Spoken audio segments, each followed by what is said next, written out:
तो भगवानों को भी कार्टून बना दिया। हनुमान जी कार्टून सो, हनुमान जी कार्टून, कार्टून तुम्हारा बाप। हनुमान जी कार्टून नहीं है, हनुमान जी महापुरुष हैं, हनुमान जी भगवान के अवतार हैं, साक्षात शिव हैं, कार्टून नहीं है। वो कार्टून हो गए हनुमान जी, हनुमाना कार्टून। भारतीयों की बुद्धि इतनी दूषित हो गई।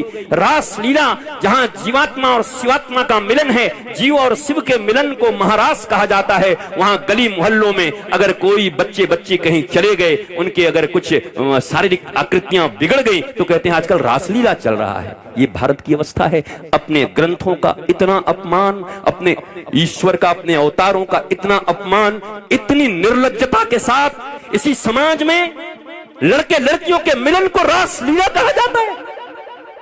कभी रास सुना है? कभी रास की परिभाषा जानी है? ये डंडे उठा करके डांडिया करके और कहते हो महारास हो गया। कहां लिखा है डांडिया करके महारास करना? किस ग्रंथ में है बताओ मुझे। जागरण कर रहे हैं। कौन सी जागरण कर रहे हो भैया? बुद्ध एक बार जगे तो पूरे ही जग गए, महावीर जगे तो जग गए, ध्रुव जगा तो जगा, और तुम जागरण करके फिर जाकर के 3 दिन सो करके जागरण करके आ रहे। माता जी की जागरण, कौन सी जागरण करके आए? जिंदगी तुम्हारी झंड हो गई, उसके बाद भी तुम जागरण। जागरण का अर्थ होता है चेतना का जागृत होना। जागरण का अर्थ होता है अज्ञानता का विनाश होना। बी नॉलेजफुल, नॉलेजफुल बनो। धर्म का अर्थ है ज्ञान तुम्हारे भीतर आए, अज्ञानता तुम्हें बार बार रुलाएगी। कितनी भी पूजाएं कर लो, पाठ कर लो, यज्ञ कर लो, हवन कर लो, पर जीवन में रावण की तरह ज्ञानी रहोगे तो 1 लाख पूत 1.25 लाख नाती, ता रावण घर दिया न बाती। रावण से ज्यादा कोई वेदज्ञ नहीं था, कोई श्रुतज्ञ नहीं था, कोई भी रावण से ज्यादा हवन करने वाला नहीं था।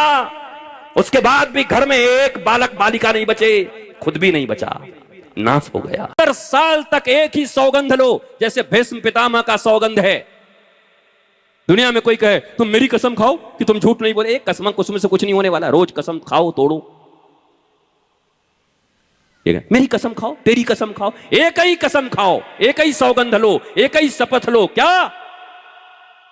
चाहे जैसी परिस्थिति हो, अनुकूल हो, प्रतिकूल हो, पर मेरे चेहरे पर श्री कृष्ण की तरह मुस्कुराहट रहेगी। मैं आनंदित रहूंगा, मुस्कुराता रहूंगा, सबका सामना करूंगा। ये सौगंध लो ना, ये शपथ। यही सौगंध लेके मैं बैठा। इस शरीर ने कैंसर झेले, इस शरीर ने न जाने कितने रोग झेले, इस शरीर को अपने जीवन में इतनी तकलीफें, इतने कष्ट, पर कभी गिव अप नहीं किया। मौज में रहते, आनंदित रहते, खुश रहते। समस्या आई, तपस्या बनाया, आ जाओ आ जाओ, वेलकम वेलकम। तू कहां जाएगा मेरे बिना? यहीं पे आ जा। समस्याओं से क्यों डरते हो? कभी कभी व्हाट्सएप के यूनिवर्सिटी में देखता हूं, और व्हाट्सएप यूनिवर्सिटी में चलता है, पढ़ते भी नहीं लोग, फॉरवर्ड कर देते हैं। वो लिखते हैं एजुकेशन का उद्देश्य क्या है, किसके लिए अपने बच्चों को पढ़ाते हो, तुम खुद किस लिए पढ़े थे, किसके लिए? एम्प्लॉयमेंट के लिए, नथिंग एल्स। रोटी कपड़ा और मकान, 1 दुकान, 2 दुकान, 5 दुकान, 7 दुकान, उसके बाद सीधा स्मशान। यही है तुम्हारी जिंदगी। रोटी कपड़ा और मकान। 70 साल की जिंदगी में 1 से 5 दुकान किए और फिर 4 कंधों पर स्मशान चले गए। इसी के लिए पृथ्वी पर आए थे।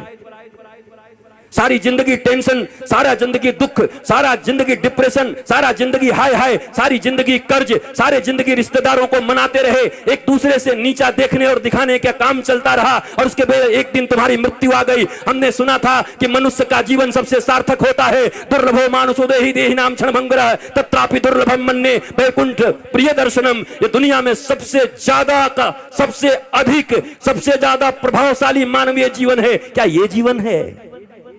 क्या इस जीवन के लिए मनुष्य को श्रेष्ठ? अब ये बताओ, ये 5,500 वर्ष किया गया प्रश्न आज का है कि नहीं?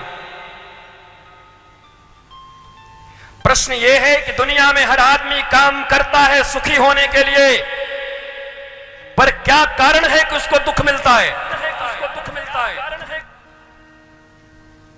5,500 वर्ष पहले मैत्रेय से ये विदुर ने प्रश्न किया, और आज भी ये प्रश्न उतना ही उपयोगी है, और आज के लाखों वर्ष बाद भी अगर सृष्टि रहेगी तब भी ये प्रश्न इतना ही उपयोगी रहेगा। इसीलिए तो कहता हूं, धर्म एक है, सनातन था, है और सदा रहेगा, जिसके प्रश्न कल भी प्रासंगिक थे, आज भी हैं और करोड़ों वर्ष तक जब तक रहेगी ये सृष्टि तब तक सनातन धर्म के प्रश्न ही काम आते रहेंगे। प्रश्न ही काम।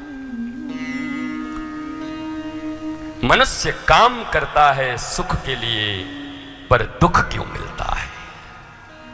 हाथ उठाओ, ये प्रश्न सबके जीवन में है कि नहीं? उठाओ।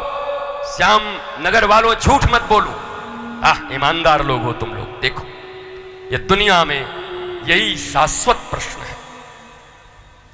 श्रीमद् भागवत जी को जो लोग समझते हैं कथा, कहानी, डमरू, भगवान,